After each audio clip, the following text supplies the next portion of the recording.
Grava português, André. Ok?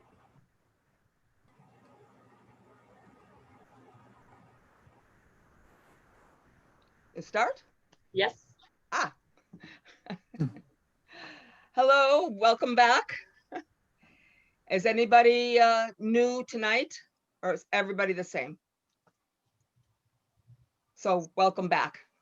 Yes, it seems everybody's the same. Beautiful.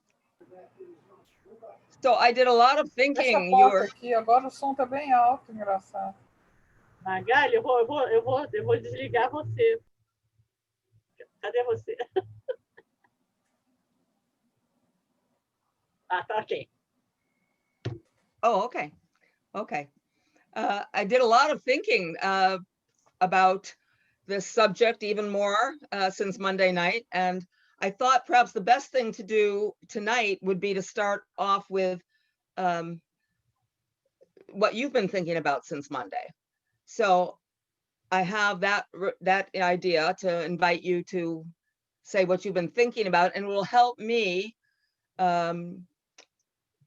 decide sort of now in the moment exactly which of the things I've prepared will be the most useful or interesting. Maybe not useful, maybe just interesting. Because I have, as I told Marcia, I've got 4 or 5 2-hour amounts of material to do tonight. So I'm wondering if you would like to hear some of the things that I had in mind for tonight, or do you want to start with how you've been thinking about since Monday? I'd like to think, let's start that way. Clarissa wants to speak. Hello, olá. Hello. Eu gostaria muito de falar inglês para tentar, porque eu amo, mas ao mesmo tempo eu fico assim, eu não vou conseguir falar o que eu quero. Então, vou me expressar na minha língua materna, né? Eu fiquei com muitas... Na verdade, assim, segunda-feira eu fiquei refletindo sobre tudo que estava sendo falado. E aí, teve uma colocação tua, Carol, sobre o quanto Rogers foi maravilhoso em se colocar em relação a não ser ele ou ela, a criança menina ou menino, ou o pai ou a mãe, e sim o cuidador, né? E aí eu lembrei de uma passagem que eu tinha visto logo no início do livro Um Jeito de Ser, que é um livro que eu ainda não li, eu recém adquiri, e eu comecei a folheá-lo. E lá ele faz um agradecimento à Natalie, por ela ter introduzido a ele a forma de se expressar não binária, né? Ele ou ela. E eu fiquei com isso na cabeça, e aí hoje a Vera, acho que estava perguntando sobre isso, só que eu estava aqui numa resolução do meu bebê com meu marido e eu não consegui acompanhar, mas eu quis aproveitar esse momento que a Vera trouxe essa pergunta sobre a Natalie, porque eu fiquei com uma impressão, não, assim, eu estou começando a conhecer, né? Tanto a ACP quanto a história de vida dos dois, tanto do Rogers, quanto do Carl Rogers e da Natalie Rogers. Mas eu fiquei com essa impressão que ela deu essa deixa feminista para ele. E eu tenho uma impressão que ela é uma feminista. Agora, não sei se ela é primeira, segunda, enfim, tanto, né, isso acho que não era a minha dúvida. Mas eu fiquei com essa... tenho para mim, assim, que ela trouxe essa contribuição, né? E essa é uma dúvida. E assim, a outra eu vou falar depois, porque acho que eu não vou conseguir me organizar agora. Mas vou aproveitar essa dúvida sobre a Natalie. Obrigada pela oportunidade. Será que eu posso emendar a da Clarissa?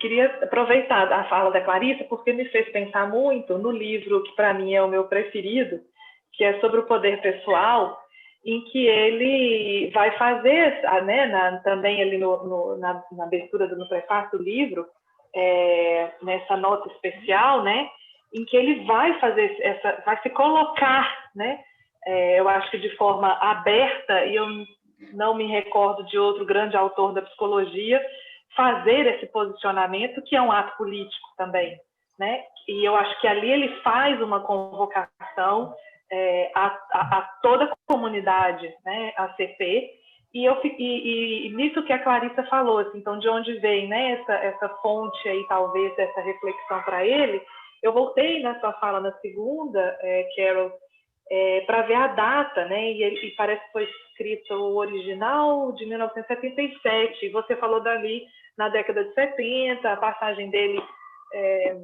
não sei se foi Chicago, Nova York, e aí eu fiquei me perguntando assim, quais eram as influências, né? Por isso que a pergunta da Clarissa me fez lembrar, quais eram as influências também que estavam ali no contexto desse livro.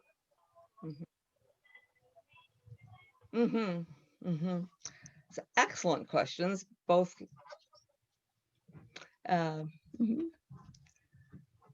Yes, so that date is important. The 70s is important. Marcia, do you know, or anybody know when Natalie was born? What year? Yes, I know. Yeah, what year was she born? I know, but I forgot. I'm gonna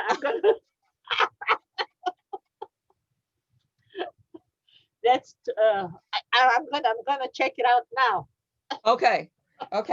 So that'll be interesting. You check that out and you let me know when you find out. Because the propositions. 1928. Será, não? Isso mesmo. 9 de outubro de 1928. 1928. Yes. 1928.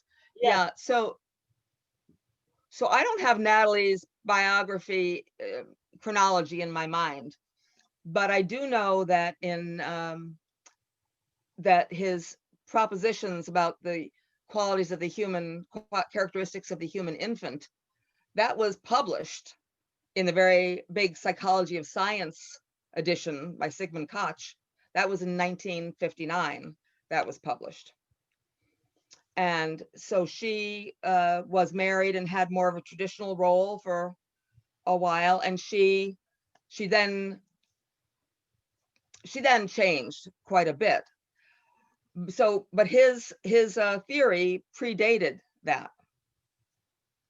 I believe you can say that predated that. I think I remember very clearly him talking about that, about how Natalie had helped him along. And so it's a very personal suspicion or a personal impression that I have, which, like any personal impression, could be totally wrong.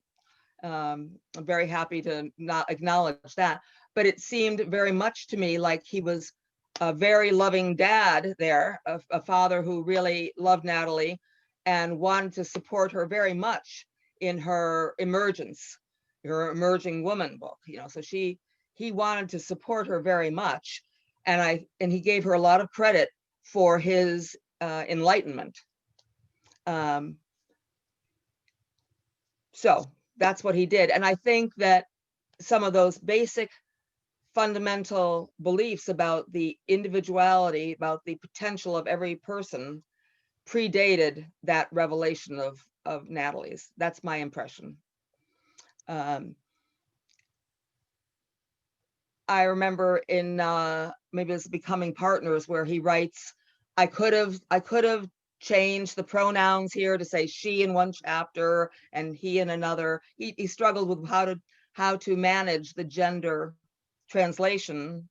So it's something that was on his mind. I know that in somewhere between 1978 and 82, maybe, he did a workshop with our group that was in Long Island, New York, which was Peggy Nadiello and Carl Rogers and Curtis Graff and Ruth Sanford. And I was in on that sometimes and sometimes not. And there was a men and women encounter group. And I've had a lot of trouble finding accounts of it, but that's a scholarship question. I'd love to find some people to talk to about that. But I believe that his impulse from the beginning was to see each person and to not, that gender is actually a condition of worth. I believe that that's what he understood in some fundamental way. And then it became expressed in more articulate language along the way, is what my impression is. I don't know if that speaks to your question or Clarissa's. I have other thoughts about how Natalie produced her theory, but that's a little separate from, how much did she enlighten him and how much did he already have? And that's, again, my impression. I don't know if someone has a very different opinion of that. Posso complementar? Eu fico com uma impressão, e assim como você disse, é uma impressão pessoal, que o Rogers, ele falava sobre feminismo sem se dizer feminista, até porque acho que isso não fazia diferença, né? E aí, minha visão sobre como é importante isso que a gente está vivendo agora, de juntar ACP e feminismo, porque o feminismo nada mais é do que a gente olhar para as pessoas e contribuir e dar oportunidade e deixá-las livres para ser o que são, né? Então, estou dizendo isso porque eu vejo que ainda, assim, parece um assunto perigoso, ainda há muito medo de se falar de feminismo, se colocar como feminista. Estou falando isso não como crítica, como percepção mesmo, né? Eu passei por esses estágios, hoje é muito mais tranquilo para mim, né, me posicionar, e acho que eu peguei também a bandeira de vou fazer minha parte de acordo com o que eu percebo, meu modo de ver a vida, não que eu esteja certa, mas a forma como enxergo, né? E assim, tem essa impressão que, vamos supor que não existisse a palavra feminismo, não existisse o movimento, e falando isso também com muito cuidado, né? No sentido de, assim, não estou dizendo que não é importante, acho super importante que exista, mas eu vejo muito, assim, isso caminhando lado a lado, né? Talvez tenham até, talvez não, com certeza tem outros autores que caminham falando disso também, mas do que eu conheço, Rogers, né, com a abordagem centrada na pessoa, e o feminismo me parece que estão falando a mesma linguagem, sabe? Yes. Yes, yes, yes, yes, yes, yes, yes, yes, yes, yes, yes, yes, yes, and yes. This conversation has been going on with a very small group of people for a long time. And if you ever have the chance to read the work of Marge Whitty, her name is Marjorie Whitty, W-H-I-T-T-Y. And I'm going to say a little bit more about her first. She was in Chicago. She benefited from the people who were faculty with Rogers. And when it came time for a very important chapter in the book, the Cozzolini book, no, not Cozzolini. Oh my gosh.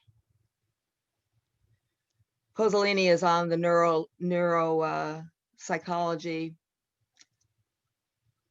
Corsini textbook. It's a very important textbook in the States. You have Corsini? Yeah. Well, and if you look at what edition it is, Carl Rogers was the main author there. And in your edition, is Nat Raskin also on it? I don't Maybe. So it was Carl, and then Nat Raskin joined him as co-authors. And then when Carl had died and Nat Raskin had died, Marge Whitty was asked to be the next person to update the chapter for a new edition of the book. So her edition, the latest edition of the Corsini book has Marge's influence in it. And she, I believe, makes that pretty clear, although I have to refresh myself to reread the chapter to see. But we've had many conversations, Marge and I, and we presented on that in 2003 at the World Association meeting about the convergence And I've written a few things about the convergence between feminism, client-centered work, sometimes the postmodern or narrative. I think I put it as, yeah, one is the convergence of whatever papers I put here. It's always the other one that I need. It's just crazy. My friend. Yes, yes, but all these things I can make available, the ones that are published, so that you can see them, and even maybe some notes that I have. But the convergence definitely of feminist and client-centered work, it is, in one of the articles that I wrote, I said, even the feminist epistemologists, so there's two women that wrote this really good about feminist epistemology, the study of knowing, that they wrote something like, the word feminism doesn't really exist. Now this, I just need to tell you, this is my memory of it. I don't have that reference because I didn't know this was going to be your beautiful question, or your comment, really. But basically, so it's my memory with a little bit of my language thrown in. Basically, they're saying, you know, people, feminism has its limit, as if there's one kind of person and you are a feminist and you do this and they're the same, and okay, first wave, second wave, third wave, yes, all these things are true, but really, if you really get down to it, you're not speaking for everyone when you say feminist. And I wrote something like, I think they wrote it, I think I quoted them as saying, you know, if you're a left-handed lesbian from the lower class in this particular region of the country, how much do you have in common with, you know, take an extreme opposite? Okay, and you both are, you're not, feminist does not describe you. You really have to come down to the person. And I wrote in the margins, yeah, that's what Carl said, you know. So that's my general response to that. And Marge and I have presented a couple times, and she was a very active feminist, really early. She's older than I am, and she was, you know, doing radical things earlier, much earlier, and she was in a feminist rock band too, a lesbian rock band, whatever.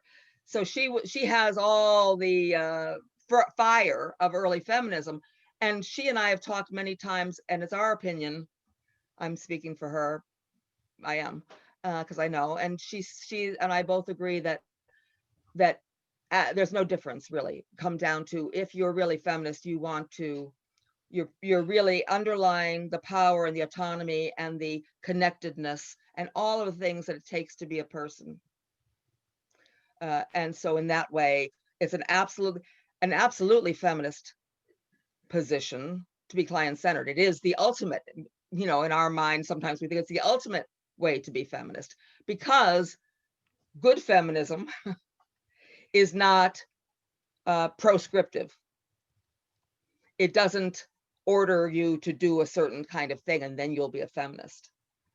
So you could say that on the feminism scale, there are feminists who really want the liberation of each unique person, and there are feminists who tell you how to do it. There's also client-centered people who want the liberation of each person and in community and all, and people who want to tell you how to be client-centered too. So it comes in the degree to which any counselor, theoretician is congruent, I would say, congruent with the theory and practice of the client-centered approach, which is not to direct someone else on how to live. So I think epistemologically, maybe ontologically, and in many, many ways, they can be interchangeable with the right descriptors, with the right language.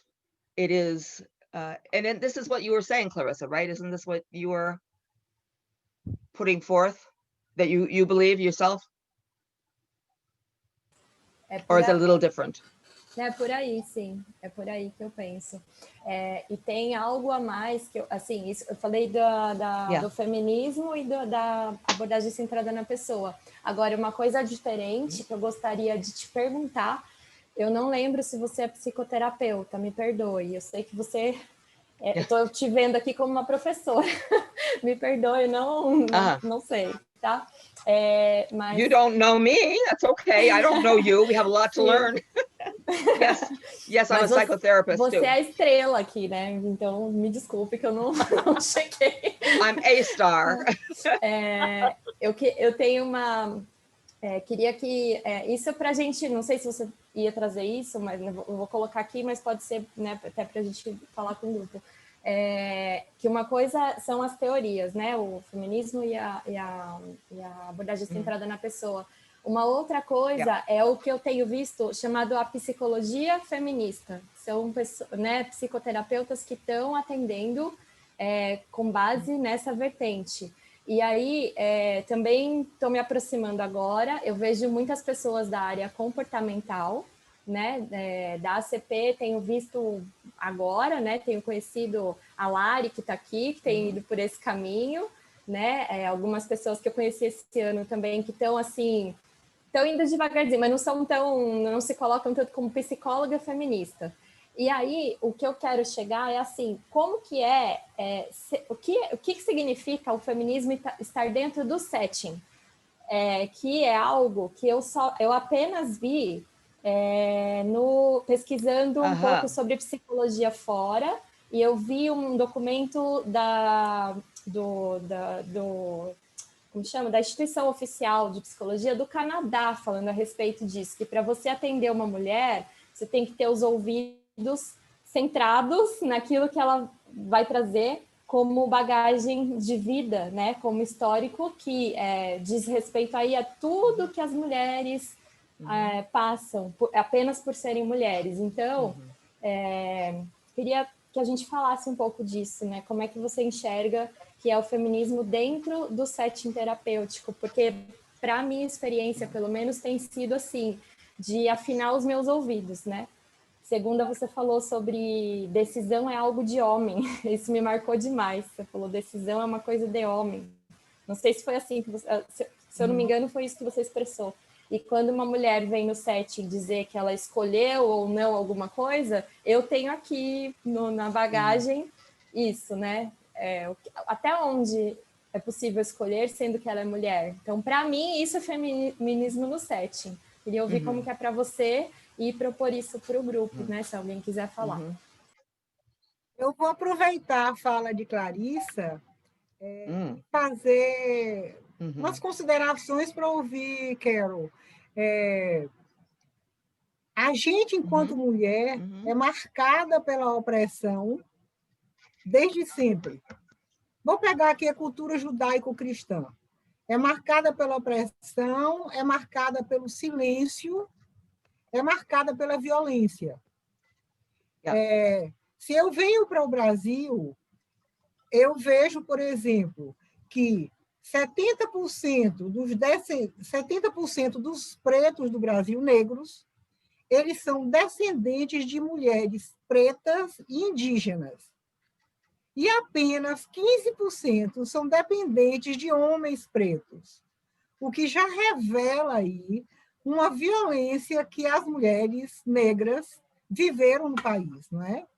Então, ouvindo essa fala sobre a questão do feminismo, eu quero lhe ouvir, Carol, sobre assim, qual é a importância de um terapeuta, de um facilitador, para além de estar com aquela pessoa específica que tem uma cor, que tem um gênero, né, que tem suas orientações várias, e estar com esta pessoa e com todo esse contexto cultural no que ela vive e foi criada, e vive e sofre até hoje, inclusive da sua ancestralidade. So, let me just understand a little better when you said the indigenous women and Black women are, I didn't understand what the percentage represents. So Who- As pessoas, as mulheres, os negros no Brasil, 70% deles são descendentes de mulheres negras ou indígenas. Isso é pesquisa da Universidade de São Paulo. E 15% descendente de homens, o que revela que essas mulheres negras foram estupradas, no mínimo estupradas, violentadas por homens brancos. Yeah. Oh, this is such a great. Is this interesting to everybody? Let me just see. Can you just wave your hand if this is interesting to you also? Something, or is anybody really wanting me to change the subject soon? Yes? No? You? Laurie, maybe. And Carol, maybe. Okay, let me try to just say a few things in response to Ivana and Clarissa and I have the wrong screen. My friend who was just speaking. I'm sorry, I just can't pull the name right now. So, yes. Thank you very much. So several things. There is for me I am a therapist. I've been seeing clients for 30 years maybe now, and I do see clients, and I do very much believe that there is a place for race counseling and feminist counseling, or there's a place for that, but it's not client-centered work to my mind. It's not my job as a client-centered therapist, is my position, to say, your husband is a bastard. He's abusing you, and this is what you have to do now. Now, in the extreme, that's what feminist counselors can do.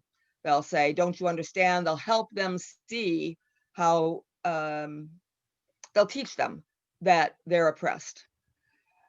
I believe that inside a person, they're going to symbolize to awareness what they're able to symbolize at that time that they're coming and sitting in front of me. Okay. And when they do that, I'll be hearing that. The danger is that if you don't know the context of the person sitting there, you are not going to hear properly.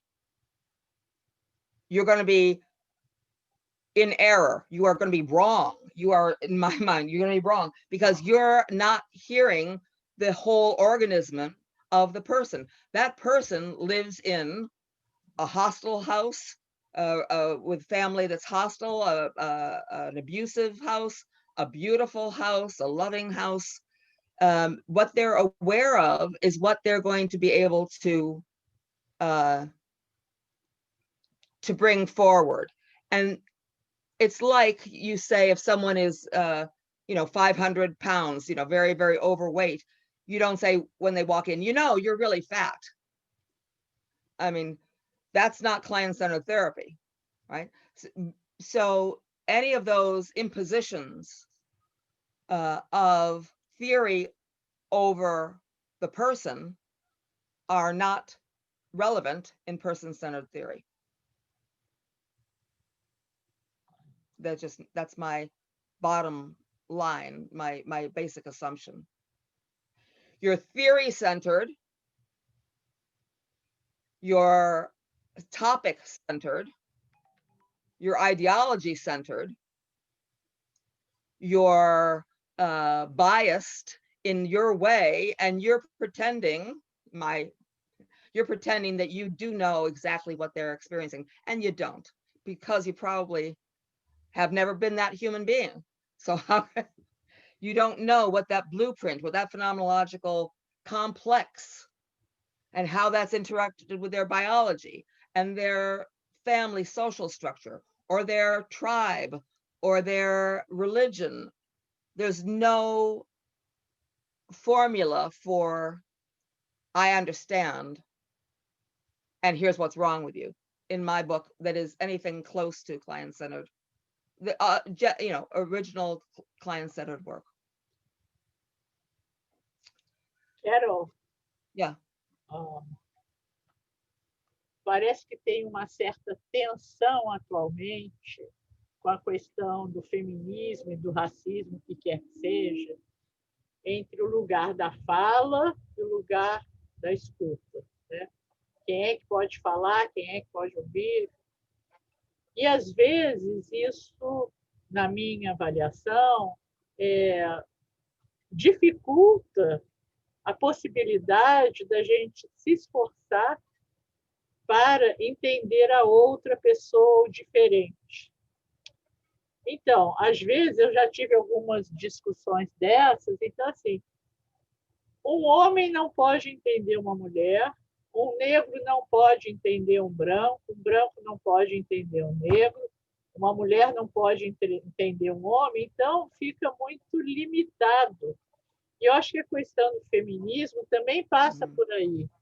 Algumas questões feministas, como o feminismo tem a ver com a construção social, de ser mulher, de ser hétero, de ser bi, enfim, de qualquer tipo de gênero. Então, parece que se eu não estiver naquele patamar, se eu não for daquela forma, eu fico impossibilitada de me entender com o outro. Esse é um perigo, é uma tensão que eu acho que é importante a gente contemplar aqui, já que estamos falando de feminismo e abordagem centrada e poder e grupo.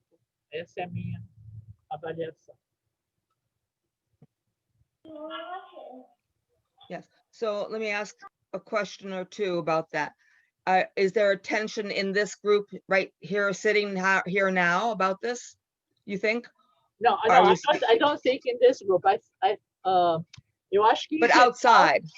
Em geral, a gente tem ouvido isso em grupos da abordagem, fora da abordagem. Yes.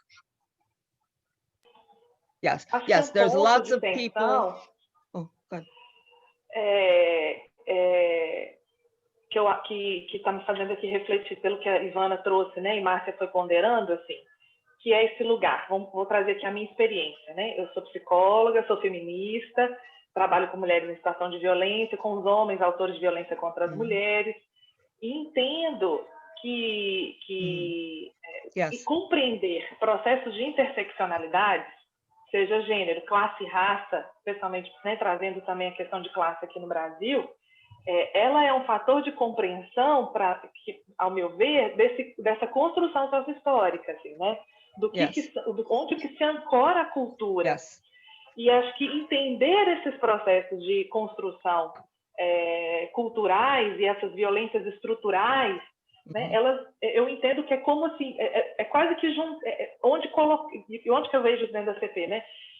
É quase que pensar também essas condições facilitadoras que deveriam haver enquanto construção sociohistórica e que não existem, que foram tolhidas. Que eu escuto sua aula de segunda-feira desse lugar, Carol, quando você vai dizendo dessa construção histórica, em que não é natural, isso foi construído, né? Esse lugar para as mulheres, o lugar nos discursos da religião. Então, está para além de um lugar natural ou apenas de uma vivência, porque diz de uma vivência imposta por um processo que é cultural. E aí é onde que para mim pega quando a gente tem, acho que quando a Márcia fala, né, me volta aqui em vários momentos também que eu venho ouvindo dentro da CP, em alguns contextos aqui no Brasil, é de achar que a CP não sei onde que eu parei, Lucas, me ajudei, tanto você foi. Desculpa, pensamento foi acelerando, menino do lado aqui. Mas eu tenho percebido que dentro da CP, esse processo assim, que a abordagem ela é centrada na pessoa. E aí eu não preciso de ter uma escuta interseccional. Eu não preciso ter uma escuta, não preciso compreender esse lugar desse sujeito, né, que está inserido numa cultura machista, racista, homofóbica, entende? Isso eu tenho ouvido dentro da CP. Isso que para mim é um ponto difícil de bandeira sendo levantada desse lugar. Não, eu não, né, que eu acho que é diferente disso que a Márcia está apontando, né? Então, essa confusão está aparecendo aqui no Brasil. Então, eu acho que é importante, quero falar disso, porque senão a gente passa também a usar a CP para negar também essas construções sociohistóricas. Yes. Well, again, that's very important. That's such an important point. So no matter which way you start to speak, someone's going to say, no, that's not right. It's the opposite of that. So for a long time, people would say you can't understand, like you said, Marcy, I think it's, no, I'm going to put together 2 or 3 of the things 3 people have said, that there's some idea that if you're focused on the person, then you don't need all these other details. You don't need to understand race, or you don't need to understand history, or you don't need to understand oppression or the dynamics of social psychology, or the history of slavery and of misogyny, and because you're only caring about the person. Well, that's terrible. That is not good. That is not good work for me. That's not anything close to client-centered work. Because what did Carl say about what do we understand ourselves about real empathy? Barbara Broadley in Chicago, I'll type that later. Barbara Temener Broadley, sometimes her writing is under. She emphasized in her writing very heavily the idea of accurate empathic listening and empathic responding, of the accuracy. And so did John Schlein of Harvard. He said he thought that, well, he thought a lot, but one strand of what he thought about is that the accuracy is almost more, is almost more important than the empathy and the unconditionality.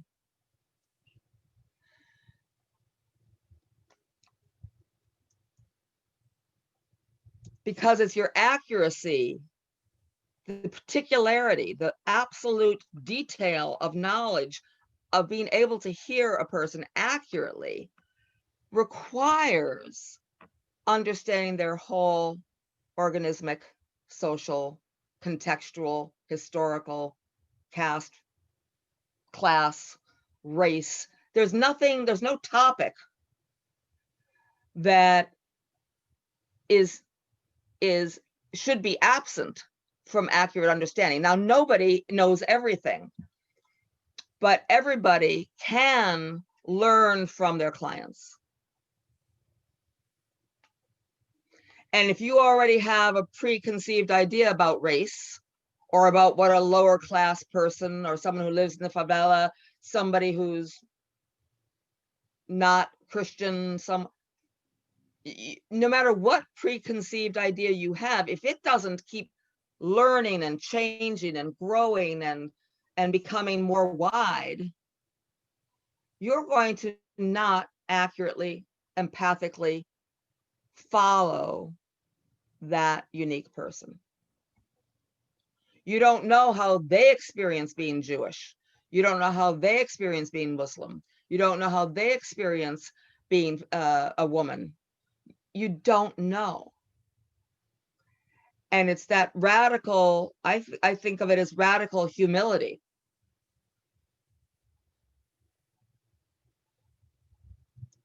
It doesn't mean you don't have to understand history and social forces and the modes of oppression, because we are all affected by every single condition in society, in theory, in theology, in every piece.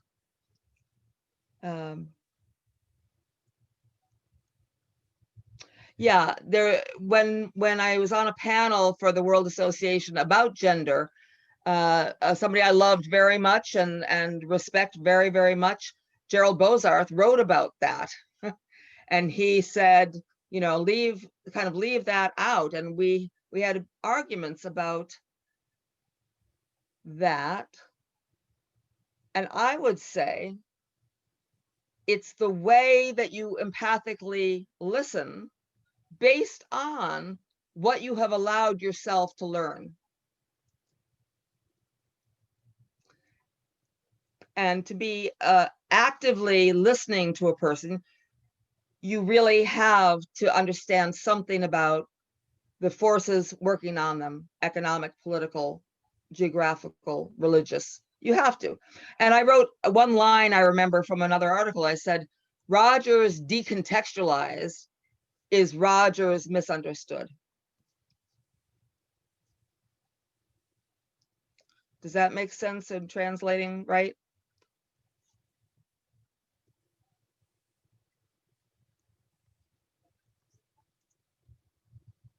A tradução tá boa, gente, aí em português?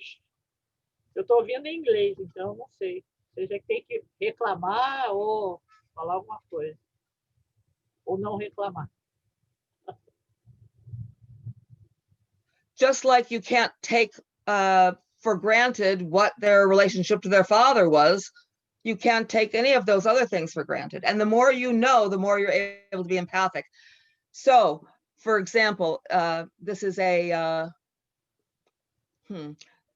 I'm giving an example of, I had a client that was African-American. She came from a very privileged, rich African-American family, but she was sort of disregarded by that family. And so she had gone to Harvard, and people in her family just didn't respect her somehow, some reason. They thought she was weak, or they were ashamed of her, or in some way. And so she always carried that as the hurt from her family, ongoing hurt. And she also got hurt because here she was, a Black woman at Harvard. She was overweight.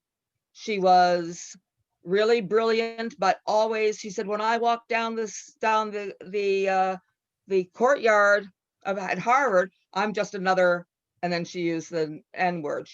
I'm just another nigger. I'm disregarded. She also identified with being going through the 60s in the same way that I did, you know, very much a political time of, so she saw herself a little bit of as a hippie also. Is that translates sort of the counterculture? So how should I counsel her? Right? Right? Only as a person. But all of that as a person. And the proof that I was able to do that came to me, it was because there are people who say, well, you can't counsel a Black woman. You know, you don't know what the Black person's experiencing. Well, but I'm a human being who has been disrespected. I'm a woman who has been disrespected. Right? So there's a humanity that we share. But there's also, because I understood about Black culture, there was a television show back in the 60s or 70s. And it was a television show about a white family. And they had a servant. And I think her name was Beulah. And at one point, she was just in anguish. She was just in anguish. And I said, here, you know, you're this brilliant academic, and you're walking there and you're treating you like you're Beulah. Okay. That's a cultural reference. And she just cried. Yes, like that's right. So because I have a bigger picture of what that is and how the culture treated people who look like her, I was able to say that reference And I'm pretty sure if she had a Black counselor and they were, you know, as same as good as I am, they would have said the same thing and she would have had the same reaction. It was the accuracy of that depiction and something she had as a frame of reference. I didn't know if she knew Viola, the character, but I suspected she did, and she certainly did, and that connection was deepened. So let me check in. Have I responded? There's some spin-off that I'd like to do about mixing of approaches, but I can hold that aside.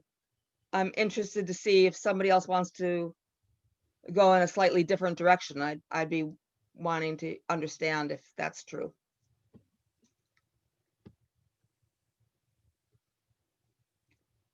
Anybody who's felt left out or bored with the last part, or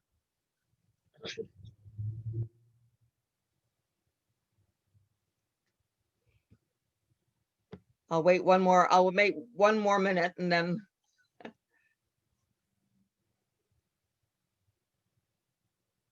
well, then I'll ask again, did the people who are speaking, was there something I left out that you wanted me to speak to? Question mark.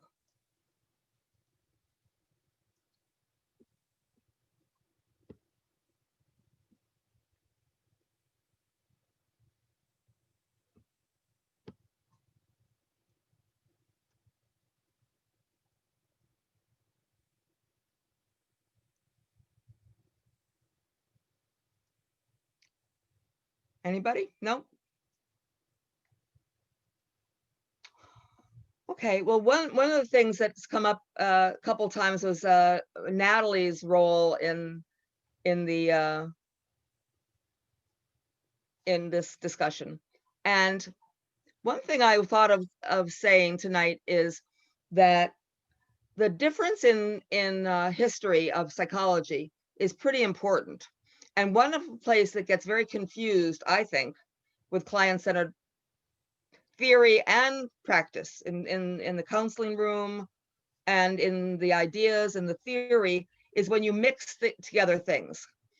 So some things you do mix together. You mix your ideas of history, your understanding of the world with their personal experience. Yes, but also there's some things that you can't put together. They're just opposite. So for example, and I would say this to my students when they would say, well, I want to be this kind of person, but I want to be that kind of person. I would say some things are mutually exclusive.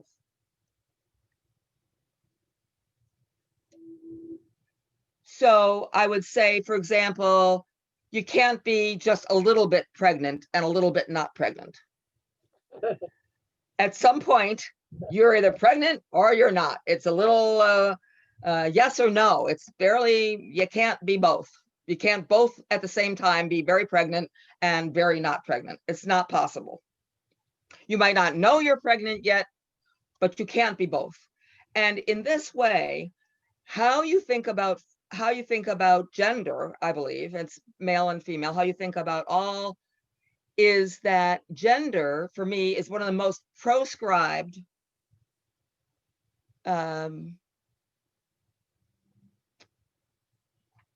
binary divisions that we have. So it is that way from religion.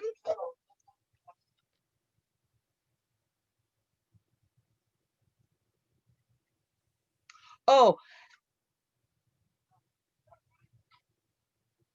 yes, I'm sorry. Yeah. Well, when a baby is born, the doctor comes out and says, it's a boy or it's a girl. So from the very instant, you are proscribed. You know now what you really are. Okay. It's you're one or the other. And of course, now we know that that's not true. That it is not necessarily true. Never mind just, yes, of course, some people have a body that has both feminine parts and masculine parts, and they're sometimes assigned a gender. The doctor says, well, we're gonna, or the parents say, I'm gonna raise this person as a girl or as a boy. So this is a very binary concept. Okay. Now there's a lot of things that happen because of that. One thing is people accept that it's binary. Period.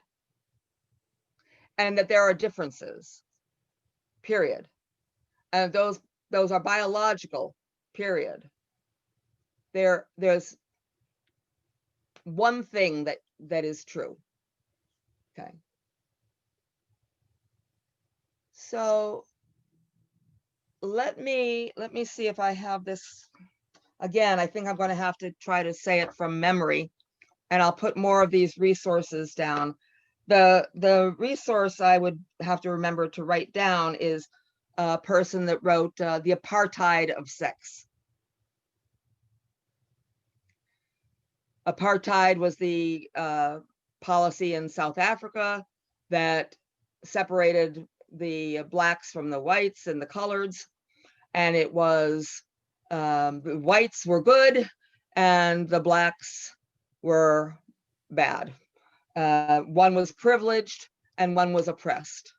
Okay, so this person has three interesting characteristics, the writer, the author of this book. One, and I don't know which pronoun, and the correct pronoun to use is they, which is a neutral. Is that true linguistically in Portuguese and in Brazil right now, that if someone is transgendered or not binary, that they're called they? There's another pronoun, or that's maybe different in Portuguese? There's another pronoun. Okay, there's another pronoun. So even though some people have a white cisgendered people the same, whose biology matches their psychological and presentation of self, they often say, I don't want to use the term they because they is plural. You know, you're corrected in your writing classes as a student, so that Carol, it's not another pronoun. Oh, it's not another pronoun. It's written in different ways. Ah, okay. Well, what does it do? What is the effect of it? For instance, everything that is feminine is with an A. And with an A, yeah. Masculine is O. And when you refer, you put an X or an E. Yes. But what about someone who says they're not binary? What do they call? What do you call them? You don't call them. Yeah, we have something that we say. Let me think. I don't know how to translate this. Lucas, that's with you. A gente usa ela para o feminino, ele para o masculino e elu para quando a pessoa é não binária. With an U. Yes. Ah, okay. Eu sabia. Okay. Even I didn't know that. É mais recente, é muito comum na internet. Yes. Okay. So the newest, the most current language is definitely they in the States, and you have a way of demarcating that, to be respectful that not everybody's biology matches their identity. Yeah. And you're not saying you're this, but yeah, it's a way of full respect. And as a matter of fact, in academic circles right now, I should put next to my name Carol parentheses she. Okay, so that the not assuming that everybody's not assuming that everybody is what they appear to be, and not making the other person call themselves different. It's that you say, I prefer, these are my pronouns, we say. These are my pronouns. But I would say probably good majority of all therapists, psychotherapists across different schools, unless you're paying attention to current theory and gender language, you're not going to know that. Again, the client-centered therapist needs to keep their ears and eyes open as these things evolve and change, right? So the point about that, Martine Rothblatt wrote this book, Apartheid of Sex. And not only is it a they, I think Martine was the she pronoun when she wrote the book. She says, or they say, that there are as many genders as there are persons. She takes the total radical position, okay? And that someday, she doesn't know when, or they don't know when, someday we will see the term of gender being binary as awful as apartheid was for race.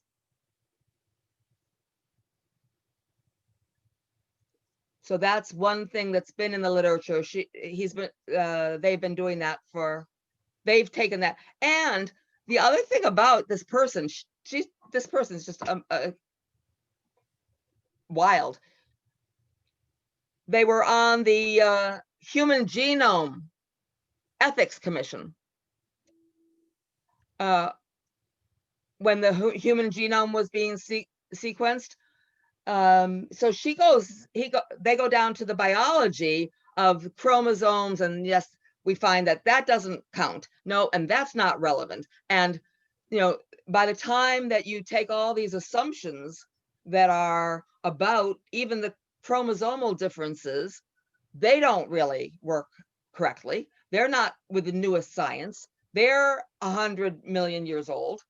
That almost everything that we understand about gender is really that old. And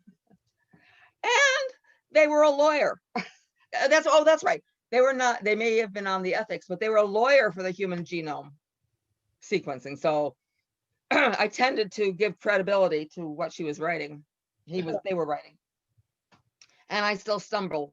I still to say they in my changing language.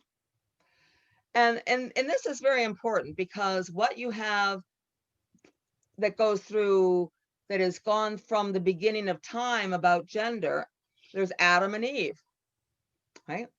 In the Bible, there's Adam and Eve, and these are two binary. So it's the idea of all of our understanding, the way that Carl Rogers wrote in a chapter in A Way of Being, when he wrote, do we need a reality? Right? Just a moment. Aqui no Brasil, esse artigo está na pessoa como centro, tá? Necessitamos de uma realidade, está no livro A Pessoa como Centro. It's in the what? Because Carol, A Way of Being in Brazil. Oh, okay. Oh, okay. It's almost 2 books. Okay. Because one book is A Pessoa como Centro, was written with Raquel Rosenberg. Okay. And Carl in 1977. And Carl took some articles, most of them, and put in The Way of Being. Oh, that's great to know. So our way of being is just speak like that. Right. Because we have 2 books. So in Raquel's, do we need the reality? It's written in A Pessoa como Centro. Thank you. So people have that, they have access to that. They've maybe read that then too. Yes.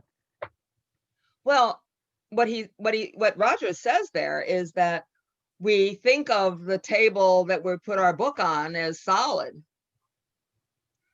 But really, when you get down scientifically to the molecular structure and down to the particle structure and the physics that we understand in quantum physics, that really you have particles and a lot of space.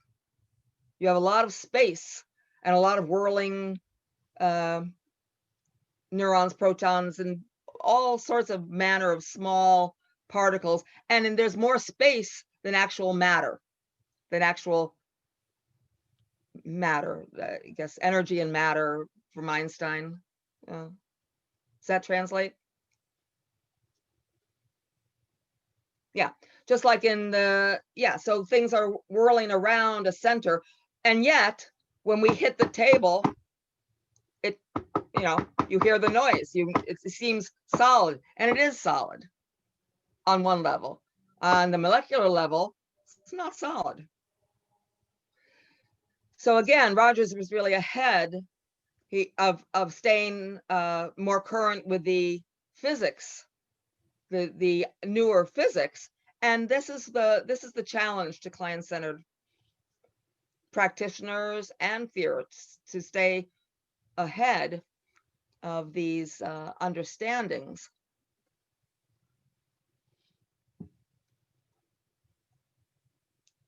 So do we need a reality?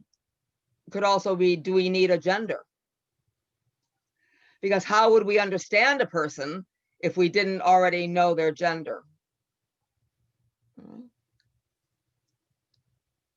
Now what you have also then with the understanding of the universe as it existed for a very, very, very long time, according to the history of science, people didn't know the law of gravity,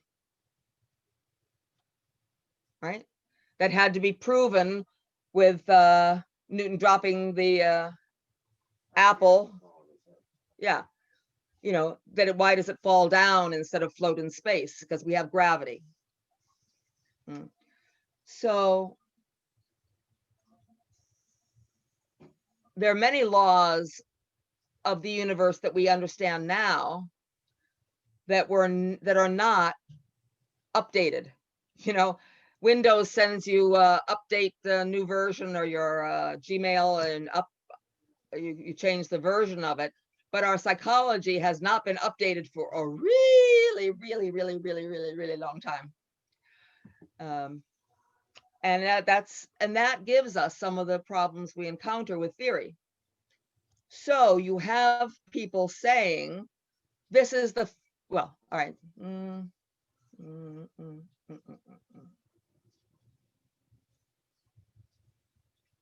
Okay, so you start with philosophy. You start with the early philosophers. The idea of understanding the universe is what God revealed, right? And then you come to various stages of philosophy. And one of them is essentialism. I don't know what it's called in Portuguese, but it's that, you know, there are fixed, clearly defined and fixed essences, essential things, like femaleness is one, maleness is one, body is one, mind is one, spirit is one. Okay, well, that is what has informed psychology from the beginning of psychology.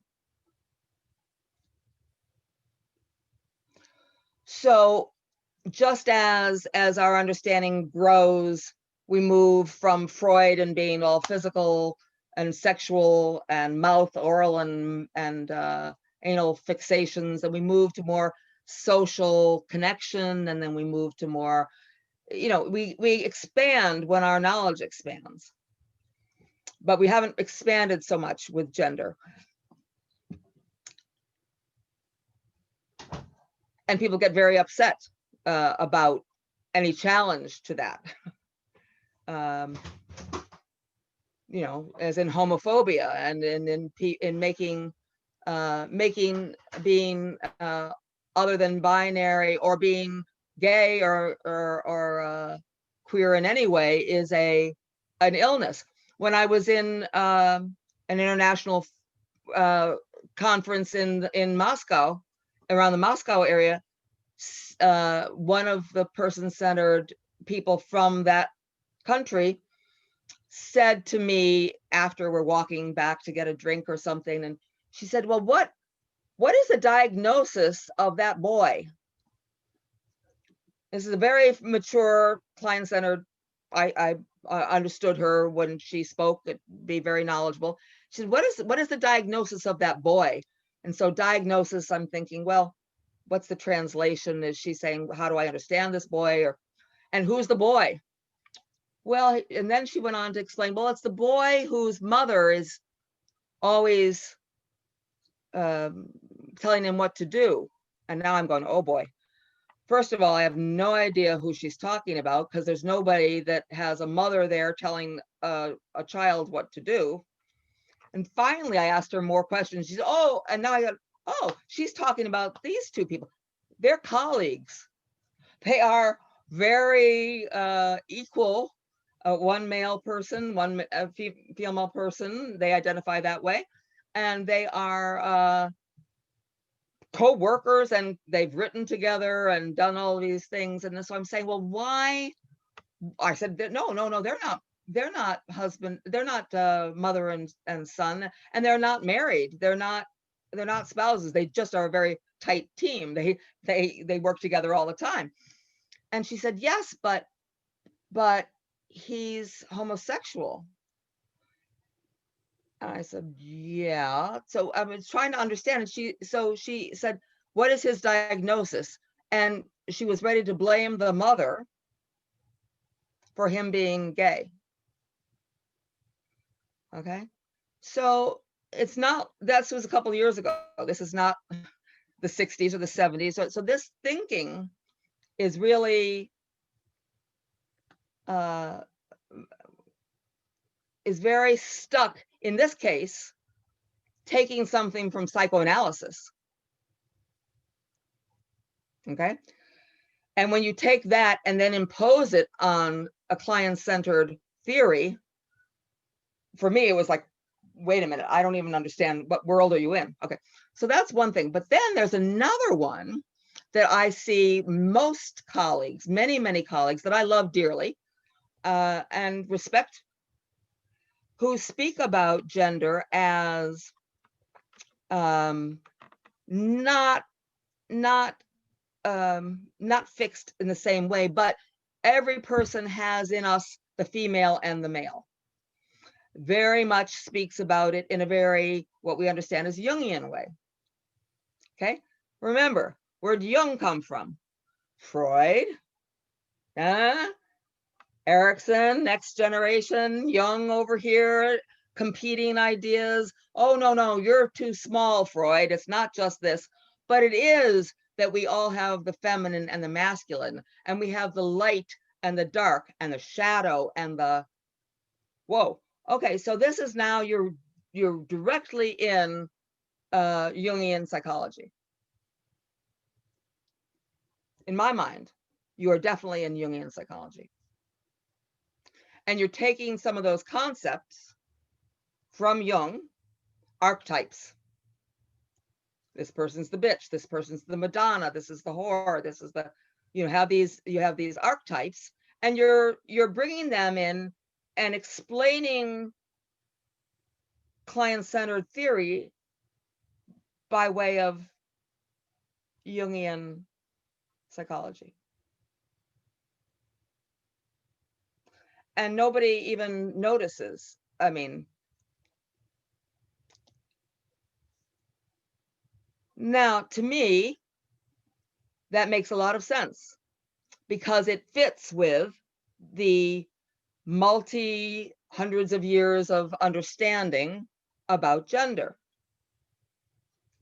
And it's a very progressive thing to say, well, we have in us the feminine and the masculine, and we really, just like in Taoism, we have the yin and the yang.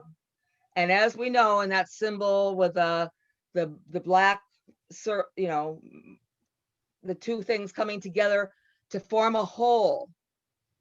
And there's a little piece of the white side in the, there's the little holes that show that we're equally balanced. Well, nice theory is what I would say. And in a chapter I wrote about binaryism and dualism, and they're not equal. They may be equal theoretically in some way, but just like some blacks were owned by whites, women were owned by their fathers till they were owned by their husbands. This is a historical fact. In the United States, the vote was while my grandmother was growing up. And didn't till she wasn't when she was born, she was not a person. She was not a citizen. She could not vote. So these rights have been evolving over time. And I believe that when we use the language that comes from Jung, it reinforces the stereotypes. And I found in my dissertation time, there's a woman who wrote a book called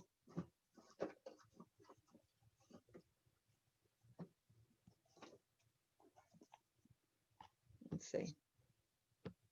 Can you see it? Yes. Yeah, The Changing of the Gods. Okay. And she's Naomi Goldenberg. Okay. And she says something similar to what we're saying about personhood.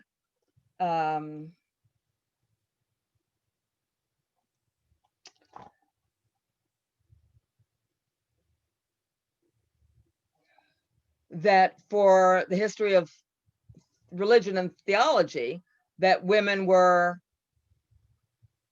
less than. They were, as I read you from the Quran, from the morning prayer for Judaism, these things have been ordained by God. And what happens if you start thinking about personhood rather than gender? So she basically says, she suggests, I'll just read the last bit, give you a break from my.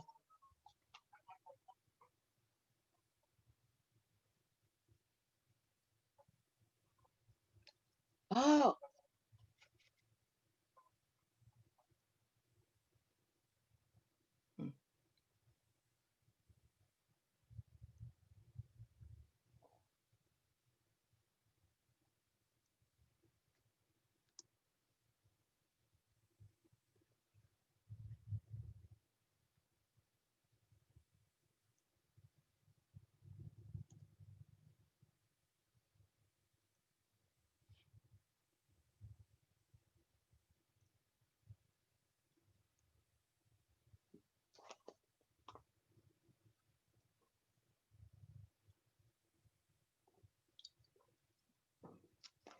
Yeah, basically, it's what the existentialists would call the right to be, the courage to be, as Rollo May wrote, the courage to be, to exist on your own terms as a human being.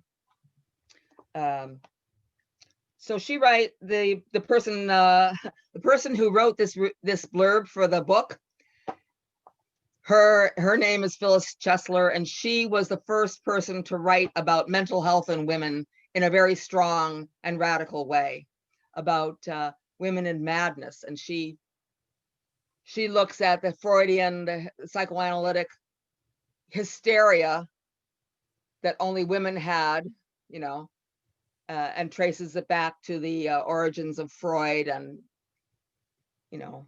where incest was not a possibility, so it had to be women fantasizing a rape, trying to bend ideas to fit the culture instead of taking it straight from a new page, a new chapter, a new book, instead of trying to twist it.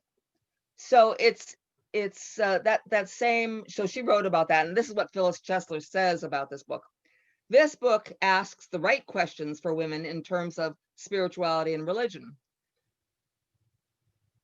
Yes, of course. Let me go further. Let me just say, let me go to something more.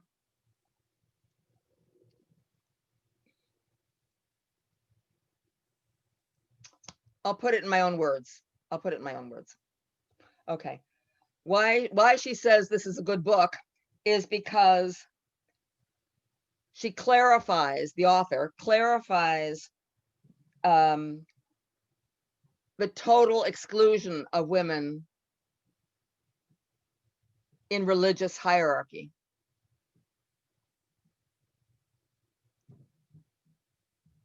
Except as a recipient, except as a underling.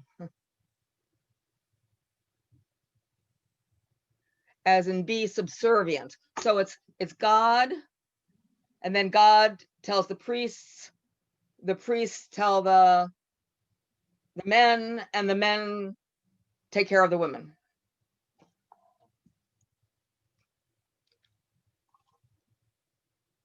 So in the Catholic Church, there is a tension between the question of whether women can become priests.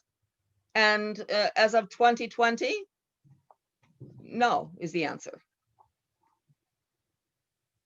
Hasn't changed.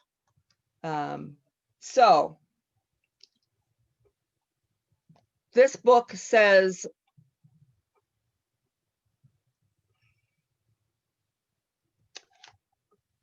how in early mythology there are Zeus and Poseidon and these male characters that children learn in school, or or adults maybe learn in school. But there's another cast of characters. There's another set of gods and goddesses that come in from another book that's called Gods and Goddesses of Greece, of early Greece. So there was an alternate series of gods and goddesses with a different explanation in Greek mythology. So we have taken the Roman mythology, and that's what won. That if it was a competition, that's what won. Okay. So the idea of both of those authors is that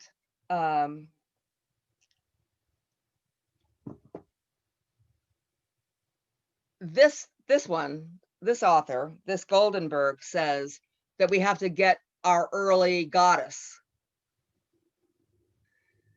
Now this is very, very tuned, very connected to the Jungian idea. If you really get your fierce femininity, you will be powerful in your own way.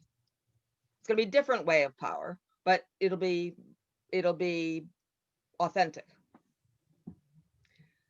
The other person says we don't need that. We don't need that. And I would say, Carl said, the power that we take or don't take comes based on everything you bring as a unique person. That it doesn't have to be that it is my feminine power or my masculine power. Because I took breath, because I have life, I have power. And I think this is a more solid foundation for hearing clients, for having better theory. So, for example, with Natalie Rogers' work, she does borrow very heavily from the Jungian standpoint, because it was very important to her, and it explained life in a way that she could grab a hold of herself. I think theoretically, there is work to be done, and I've started to try to do some of that, that says, okay, every human being that is born has the capacity to be expressive. Every human being has the possibility of being artistic. When we come into the world, there are conditions of worth placed on you. So if you are a boy person, you are encouraged not to be so expressive.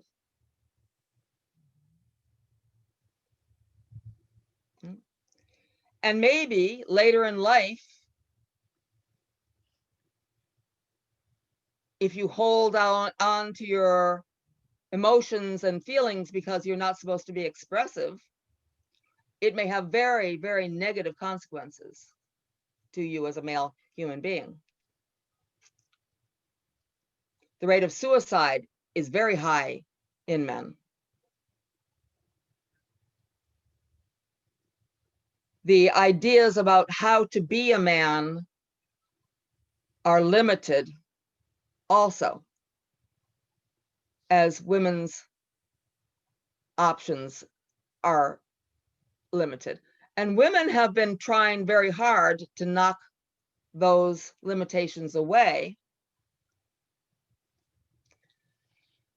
And in a way, men have some men have really been working on that.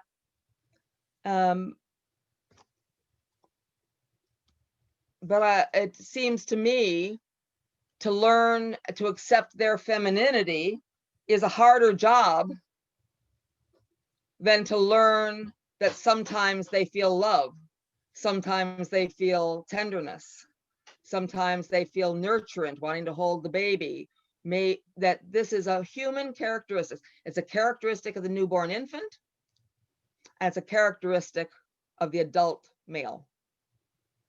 So why do we differentiate that impulse for nurturance and give it a sex?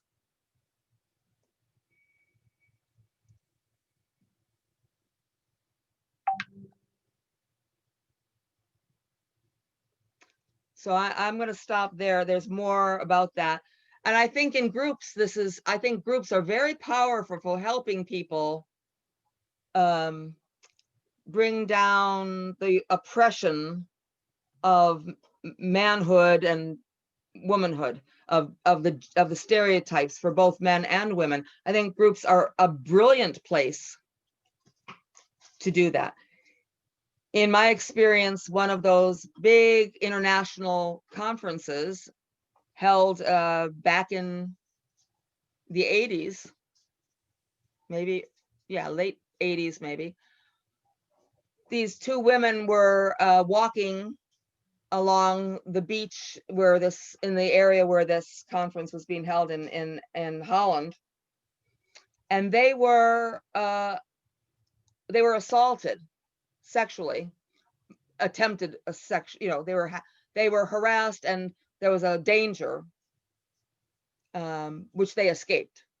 It was people from the community, not in the group, not in the person-centered group. But of course, they came to the person-centered group having just had this trauma and started speaking about it. And it didn't take very long before all of these very nurturing, compassionate, empathic men in the group started saying, well, what were you wearing? Was it, they just went on as if they had never heard what person-centered approach was. And I was angry, and other people were angry. And at the break, one very, very famous a trainer pulled me aside and said, well, Carol, I understand you're angry, but if you can get past that anger, you'd really be effective.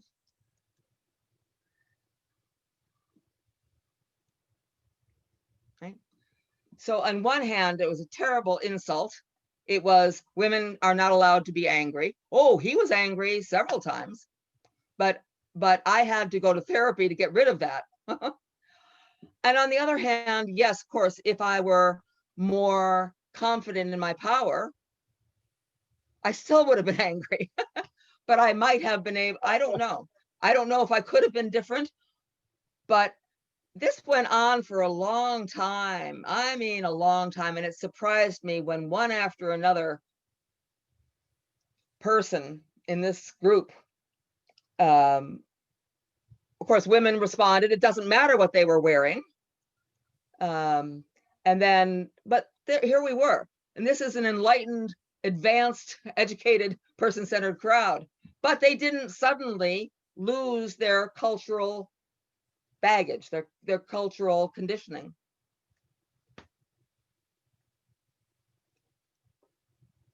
Two things happened. So it was very for a while, for a long time, and then, but I'm gonna say two instances, and I wrote this up. I wrote this up for this gender panel. There was a panel of people presenting at this at the World Association Conference, and we were presenting as a panel about gender and person-centered approach, because there was a special issue of the journal, right? So it was a feminist issue, so nobody paid it a lot of attention because it was for women. Now I'm going to just hold that thought, and I'm going to go back to two previous bits of writing. This is a book that was published by Pete Sanders and the person-centered PCCS books. And it was edited by a woman, some of you may know, Irene Fairhurst from the UK. Irene.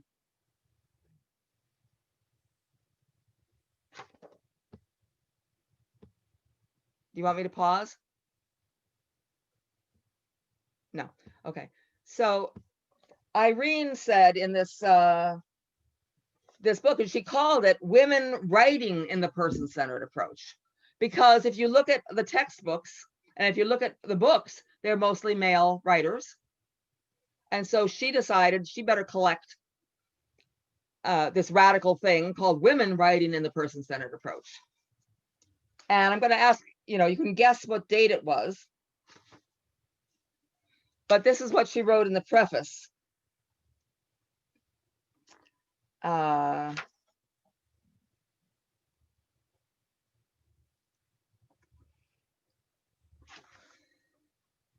She talks about gender being a problem through history, and she goes back to the Reformation and early history of subjugation of women, etc. And then, so she quotes Saint Teresa of Avila in 1579, 1579, and it gives a quote there. And then she says, today, we might expect things to be different. But we find the field of counseling and psychotherapy on person-centered training courses, women usually outnumber men by about 85%.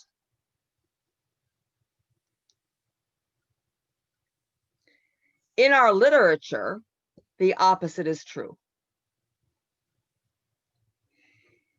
In the publication of the book, Client-Centered and Experiential Psychotherapy in the 90s, this was the book from the conference, from the World Association Conference, okay? In that publication, of the 52 papers, 7 were by women.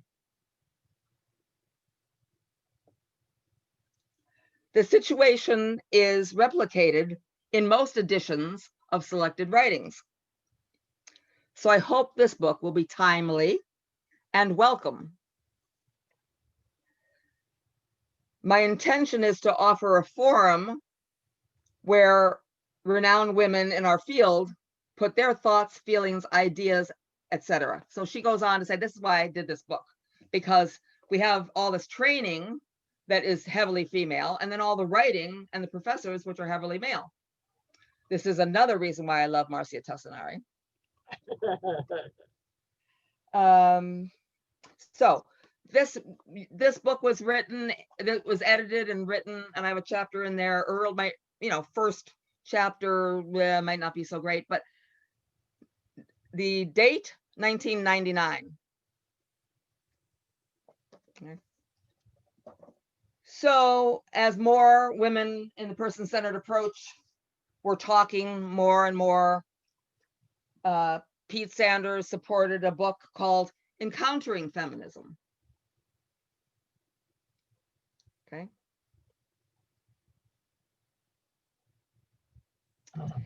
And it was edited by Gillian Proctor and Mary Beth Napier, and I have a chapter in there. Gillian Proctor was here in the international seminar. Oh, right. She spoke at the seminar. Yeah. So Gillian was in the book, and Gay Swenson Barfield, and a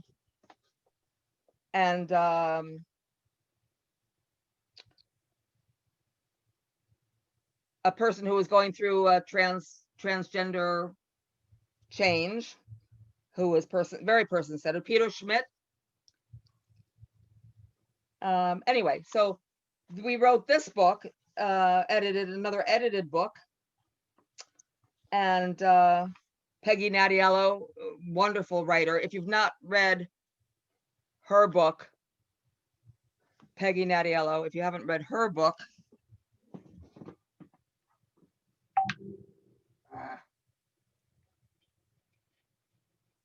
I use it so much it's not on the shelf. It's called A Passionate Presence. Yes. Beautiful. Yeah, so in this book, this was printed and edited in 2004. Pete told me personally that these two books didn't sell much of anything. They just didn't sell because they were the women's things. So when we think we've evolved and we've moved on, too often it's not evidenced. There's not evidence for that fact. Now, it may be true, but there's not evidence because people aren't writing. So I'm encouraging all of you to write. Carol? Yes, sir. As pessoas aqui estão querendo essa referência bibliográfica. Você poderia me mandar por escrito esses livros, essa referência? E yes. Aí eu passo para as pessoas. I'm trying to keep a list so that I can do that. If you can remind me of which ones, that I will definitely. Those ones are on feminism, Oh, the two. Yeah. And Gillian Proctor. Yeah, this and the other one. Show the other, Carol. The other one. Yes, women. This is the first one. No, women writing write in the person-centered approach. Okay. Edited Irene Fairhurst. Thank you. Yeah. And there's different levels of writing and different ideas, but so what I think is there's work to be done. It excites me to say that I don't feel I need to borrow from Jungian theory to describe a feminist experience in the person-centered approach with person-centered theory, or to have a special arts section or a body section, which is also often borrowed from Gestalt. Okay, so Fritz Perls wrote about the Gestalt theory, and so we borrow from that. We don't need that either. This is my belief. This is my professional point, that I don't believe, if we understand Rogers' theory at the basic core, where he writes the fundamental motivation for a person is their organismic integrity, their organismic, meaning the whole person. I don't need to have a body and a soul and a maleness and a blackness, I have a personhood, and that is part of my organismic makeup. And I can take, what does an organism do? What does a baby do? They scream when they're not happy. They scream bloody hell. They scream loud. They have needs. They don't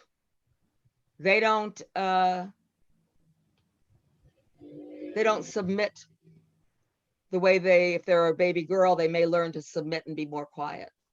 Babies know, I'm not happy. I'm hungry. Nothing's happening. I don't like it. Scream, scream, scream. So why does it matter what the gender of that organism is? And he writes again, not only about the human infant characteristics and not only about the caregiver, but he says the organism, the person as organism. Honest to God, he had that in his bones from the beginning. He understood something about the life force. I think it's just simply to say there is a life force, an actualizing tendency, a formative tendency. A lot of details about the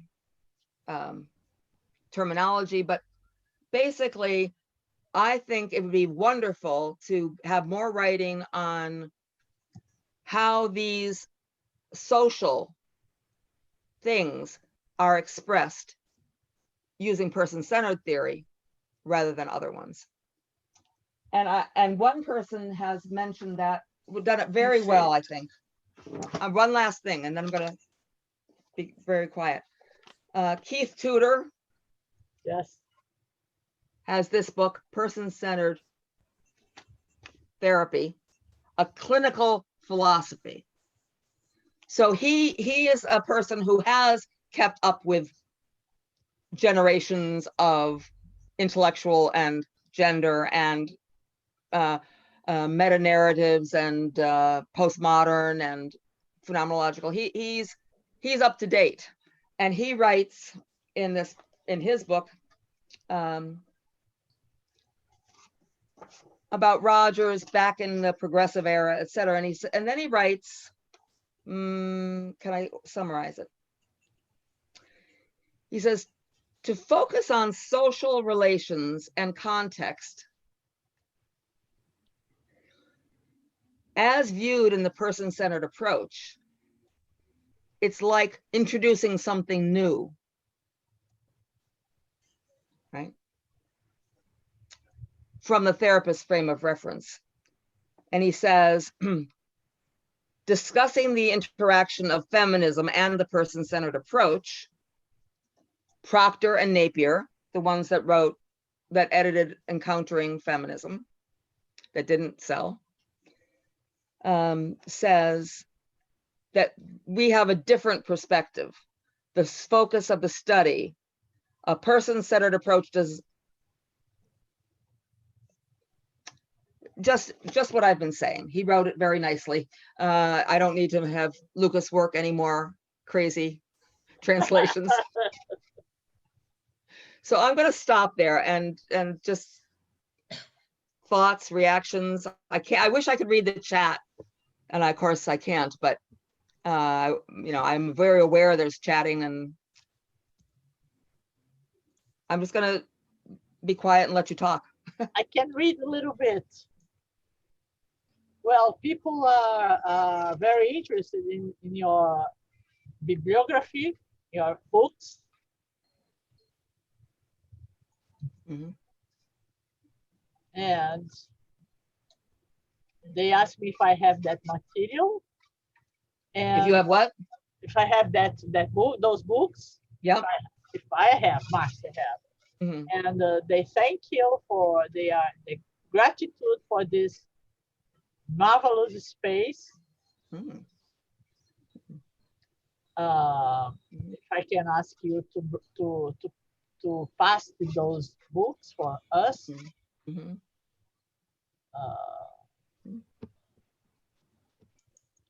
Well, Flavia says that that she would love to have a coffee with you in that and to how could I say, to take a glance in your library, in your private library, and she will give you pão de queijo, which is cheese bread from Minas Gerais, which is fantastic. What? I'm lost that minute. I didn't understand the. She wants to go in your library, private library, and she will bring pão de queijo, which is a kind of bread. Oh, wonderful! Yes. Great. That would be wonderful. I love that idea. Another one says, I will bring the rapadura. I don't know how to say rapadura. Rapadura. Oh, bring the what? Do you know? Oh, yeah. Good stuff. And the other one will bring cashew.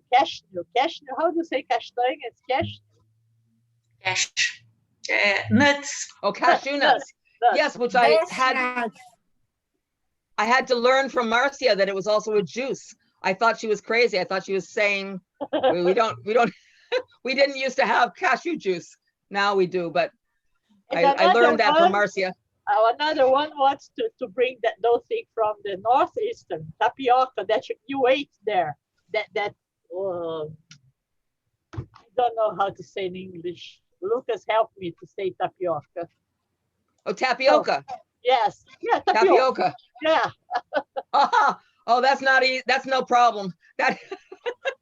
And another one wants to bring a candy from made with banana, which is mariola. Wow. Banana candy. And then, everybody wants to go to your house and they will bring stuff. They'll bring come. I wish, because I have boxes and boxes and files, and I want to share them. So there's room in the house, not everybody at once, but when this pandemic is over, you can all come to Boston. We have a conference here. Yeah. Why not? I will. Why not? I will. Yes. Yes, I will. And you'll bring things you've written, maybe, and we'll get some writing. Yeah. Candy and writing, and maybe some wine. Yeah.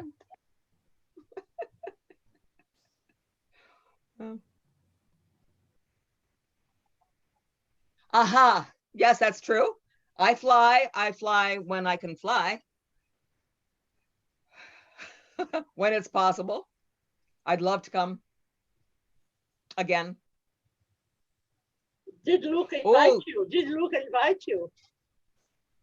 He said it would be cheaper. Yeah, for you to come.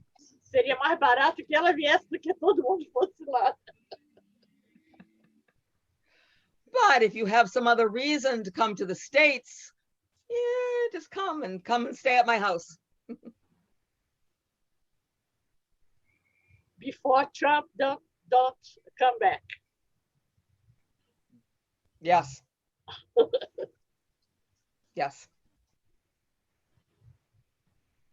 So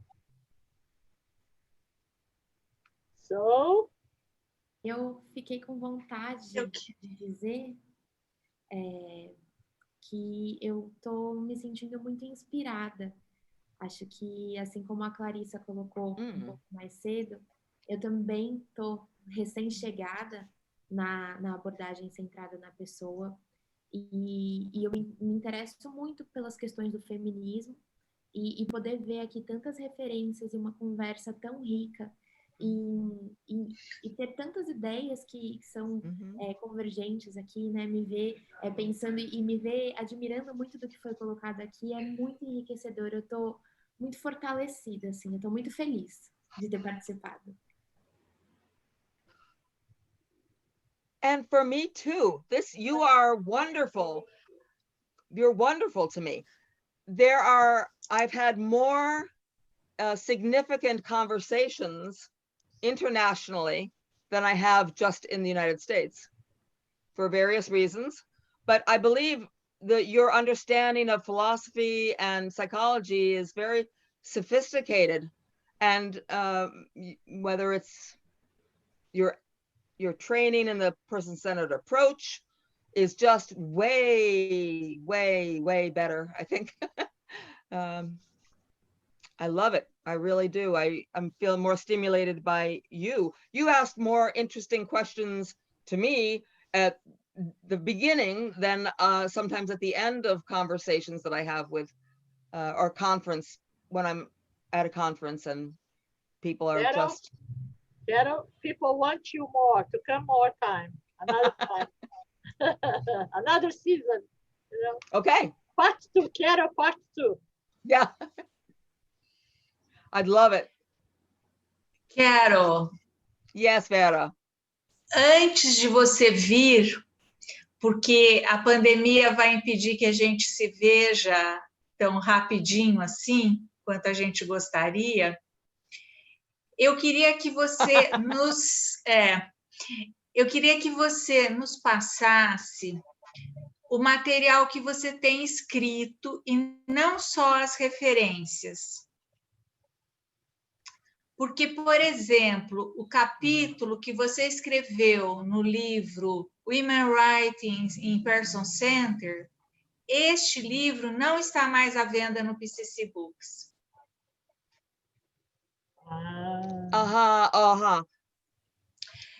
Então, se você puder enviar PDFs dos seus escritos, eu acho que a gente vai continuar um pouquinho mais e aprofundar até um pouco mais nas suas ideias. Eu gostei muito, muito de compartilhar desse seu pensamento, porque, se eu entendi, você está dizendo que nós temos uma teoria e uma prática que, dentre as outras psicologias, tem a grande vantagem de não trabalhar com binários. Yes! Isso. Yes! I feel so accurately understood. Yes. Mas isto não significa que é trabalhar com uma pessoa sem contexto, sem território, sem características. Como disse a Flávia no começo, eu trabalho com pessoa, não importa se é branca, preta, mulher, homem, importa. Então, eu acredito... Absolutely. Sim, eu acredito que a gente tem a vantagem de ter uma psicologia não binária, porém, a gente não tem o desenvolvimento da compreensão desse contexto social. Não tão escrita quanto essa psicologia não binária. É isso, né? Acho que eu te compreendi. Yes. Ok. Então, é aí que eu acho mais importante que você possa nos compartilhar esse seu material. Entendeu? Yeah. And it's interesting because I think when I write some of these things, I feel like I'm educating along the way. So it could be that these PDFs, you're going to say, oh, I already know that part. So, I mean, I'm always trying to introduce it. So, for example, the chapter name that I wrote here is Toward Convergence, Client-Centered and Feminist Assumptions about Epistemology and Power. Now, you might say when you read it, oh, yeah, I know that already. So I'll be thrilled if you do say that. I'll be also happy because that means we can go further. Do you know what I mean? Sim, eu acho que a gente precisa, mesmo que já conheça, precisa sempre revisitar, sempre reler. Porque ainda é algo muito novo, muito complicado para ser assimilado. Né? Olha só, Yeah. o texto dela, Toward Convergence, Client-Centered Feminist Assumptions About Epistemology and Power, eu tenho ele. I have this one, huh? You don't have to give it to me. Então, você nos passa, Márcia. Carol, eu quero lhe agradecer, ouvir o seu pensamento e a maneira como você o expressa. Para mim, eu sempre tenho a sensação de abertura e de expansão. Então, isso é uma coisa muito, muito boa. E muito bom também de ouvir um dia tomando vinho, porque aí a expansão é maior. Oh, yes. Oh, now we got up and we go to the bar or we go to a cafe and we sit and we're up all night and then another night, and I love it. I will say one other thing though, my writing is not necessarily as good as, I don't write maybe as well as I can say things. So that, just be aware of that. You may say, oh, well, okay. But I know more than I write. So just a little warning, a little, not apology, but just be aware that I think that. Okay. But I'm so inspired by your, by what you already know and what you're bringing. It's, just so exciting. Very happy. I really appreciate, well, Marcia and Andrea, really both of you. And of course, the translator, without whom nothing would be possible. Marcia does good translation, but she's busy. No, because I'm old, I cannot translate very well anymore. I don't know, maybe. I know. Yeah. Eu queria agradecer, Carol, imensamente. Gente, eu tô com meus filhos de volta, mas chega essa hora da noite. Olha o meu, olha. Eles só querem a mãe, então vocês me desculpem. Até o Homem-Aranha apareceu. Of course. Mas eu fiquei muito provocada com esse encontro. E eu acho que eu estava sentindo falta de ter esse espaço aqui dentro, né, da CP no Brasil. Então, eu queria também, assim, tá fervilhando muita coisa aqui dentro de mim. Quem sabe a gente não segue com esse grupo aqui, com leituras, com estudos, né? E estou com isso muito forte, assim, para que a gente possa pensar e quem sabe, produzir algo também aqui no Brasil, né? Sobre essas discussões do feminismo, gênero, da CP. E esse fechamento, né, que a Vera fez, assim, que eu anotei bem próximo, Vera, disso, né? Essa beleza da possibilidade de sair dos binarismos e, na verdade, de sair de qualquer processo estrutural de opressão e exclusão. Por isso é possível os encontros entre diferentes, porque eu acho que a CP traz como marca a gente enfrentar as desigualdades. Né? Porque, então, assim, acho que muito desse lugar de que a gente não é igual, mas a gente tem aí esse lugar dessa equidade, né? E toda essa dimensão aí intrínseca, né? Do que é a pessoa para Rogers, que nos integra e nos impulsiona. E por isso que eu entendo como também um ato político, porque aí nos convoca a combater qualquer opressão, né? Então, eu estou aqui muito agradecida, estou aqui muito feliz e espero que a gente siga produzindo, siga encontrando e trazendo, ampliando esse espaço dentro da CP no Brasil. Obrigada, Márcia, André, mas especialmente a Carol. It's so wonderful. Thank you for that. You know, my original dissertation topic was going to be comparing or doing something with Paulo Freire and Rogers. That was an early, Maureen O'Hara has done some of that. Yeah, She didn't know that. She didn't know that I was having the same idea. I didn't know her at that time. And she was in California and I was in the East Coast in Boston. So, but yeah, it's very important to me. Paulo Freire has been very important to me, my development since 1970. Quando a Flávia estava falando agora, né, eu justamente me lembrei de quando Paulo Freire fala, né, da a unidade na diversidade, né? Yes, absolutely. And what I loved, it was luck. It was not any merit, nothing. I didn't earn it.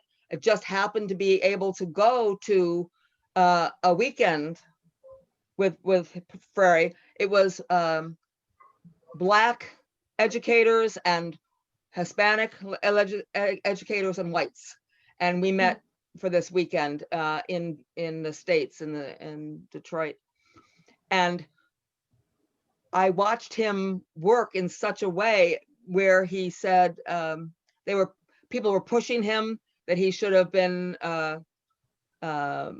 more what he was not. He was trying to make him, and it was going on under the surface the whole weekend. And finally he said, in best person-centered tradition, look, he said, I know you want me to be Che Guevara, but I'm not Che Guevara. My history, my historicity, my praxis, I'm only Paulo Freire. That's all I can be. It's wonderful. Yeah. Thank you. Well, that's great. Acho que a continuação desse grupo realmente é muito pertinente, muito interessante. Acho que tanto para a gente conseguir avançar teoricamente, né, como a Vera traz, mas também para a gente conseguir discutir um pouco melhor como é que essas ideias se materializam na clínica, né? Por exemplo, né? Mas pode ser também como isso se materializa em outros campos, né? Na perspectiva da abordagem. Às vezes eu acho que nós somos bons de ler e de pensar sobre, mas não somos tão bons quanto de agir de uma forma coerente com isso que a gente pensa e lê. De fazer, né? Ainda é muito difícil, né?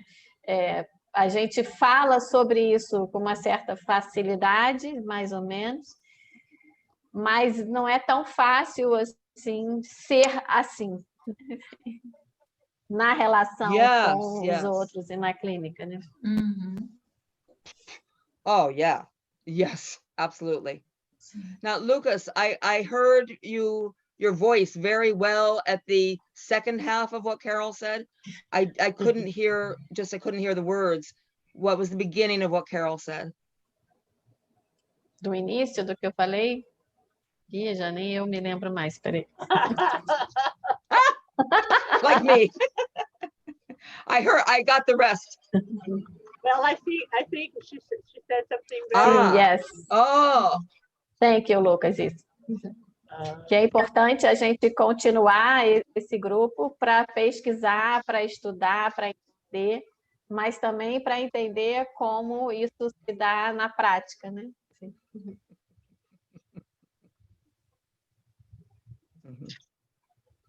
Acho que é isso.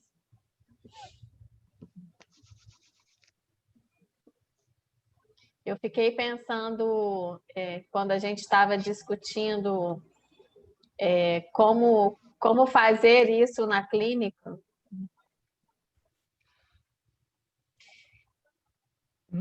eu fiquei pensando que muitas vezes a gente recebe uma situação, né, de depressão, né? E eu fico pensando quando a gente pode, ao invés de simplesmente acatar esse diagnóstico de depressão e tratar uma depressão individual, em alguns casos, talvez se dar conta de que a pessoa está reagindo muito mais a uma injustiça social. Yes. Yes, yes. And that's very, very important. I sort of felt where you were going, and Lucas, yes. And that's been less spoken and written in the person-centered approach. And it needs to be. I agree. It's natural for us, but it's not written. Sim. Yes.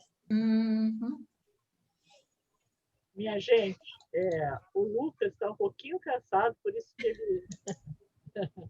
Então, eu acho que a gente tem que fechar, e a Carol também talvez esteja cansada, e também já são 9h10. Tired, yes. Time is up. Então, eu gostaria, quem quiser abrir a câmera para tirar uma foto da gente hoje, para a gente poder... Quem quiser abrir, para ficar bonita, sair bonita na foto. Agora, eu notei uma coisa interessante quando o pessoal abre aí as câmeras, né? Eu queria agradecer aos 3 homens corajosos, 4 homens corajosos que vieram aqui, porque a maioria acha que esse tema não é um tema para homem, que feminismo é só para mulher. Nos outras rodas de conversa e cursos da abordagem, a gente tem muito homem. Aqui veio o Hermano, o André, o Fernando. São só 3 mesmo. Aí o Lucas, desculpa.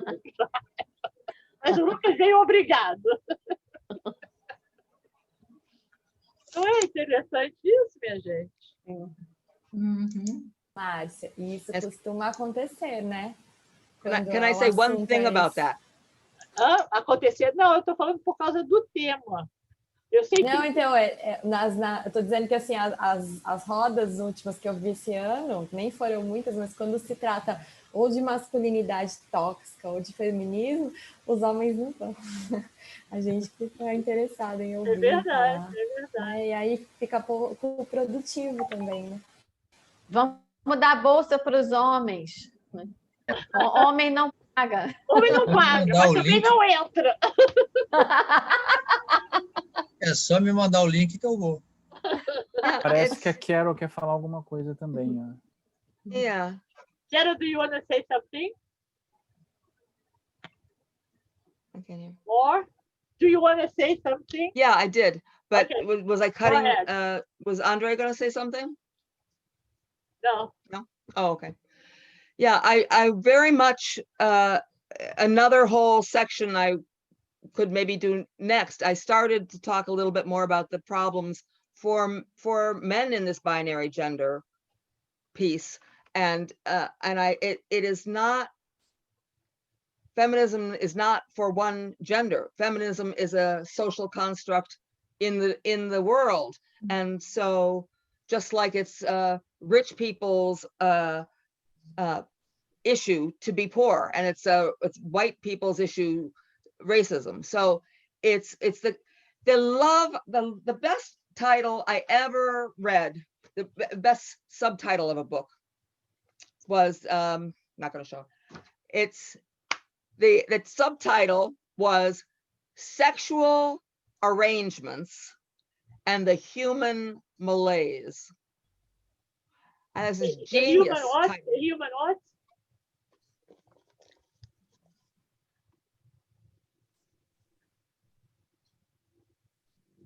So just the subtitle. It speaks to, it's a cultural construct. It's an arrangement. We could have other arrangements, right? So when in her book, she talks about everybody nurturing babies. And when we do that, it's obvious that everybody can nurture and everyone can be strong. So she said, it's the arrangements that give us the trouble. The human malaise, the problems we have as people, it's our arrangements. We could change the arrangements. And then everybody's involved. Everybody there's no out gender. There's only us people. Yeah. Uhum. Yeah. Well, we're tired, and Lucas is tired, and you're tired. Of course, I'm not tired because right now I'm just, in about an hour, my poor husband is going to say, "Oh, I didn't take aspirin. I have a headache." It'll be later. Right now, all the adrenaline is my excitement and my gratitude for you, Marcia and Andre and Lucas and every person. Oh my God, I'm very grateful to you as well. Eu queria agradecer, Thank you. agradecer muito as suas ideias, as suas reflexões e agradecer a todos. Eu acho que nós tivemos uma sorte e fomos favorecidos, o projeto Conexão Formativa e todos aqui, por ter você conosco nessas 2 noites. E talvez seja o início de uma segunda dimensão, né? Um grupo de estudo temático, ou escrever um artigo com você nos ajudando. Muito obrigada, obrigada a todos. Nós vamos mandar, assim que possível, nós vamos mandar o certificado e os vídeos de segunda e de quarta, e os textos ou a referência bibliográfica que a Carol vai me mandar. Okay? Aguardem. Vai chegar. Obrigada a todos também. Thank For you, creating the Carol. formative connection. Happy New Year to you. Thank you. Bye bye. Bye bye, bye bye. Feliz ano novo para todo O mundo. primeiro arquivo que você enviou não abre, viu? O que eu enviei não abre? Depois eu vejo. O primeiro. Nós vamos enviar por e-mail também. Nós vamos enviar por e-mail também. Estou com certificado, Flávio. Tá bom? Já foi tirada a foto? Já. Já. Então tá bom. Grande abraço a todos, pessoal. Aí que não sei, vamos ver. Tchau, tchau. Both screens? Yes. Both screens? Ok. Boa noite, pessoal. Muito obrigado. Beijo a todos. Obrigado. Tchau, tchau. A todas.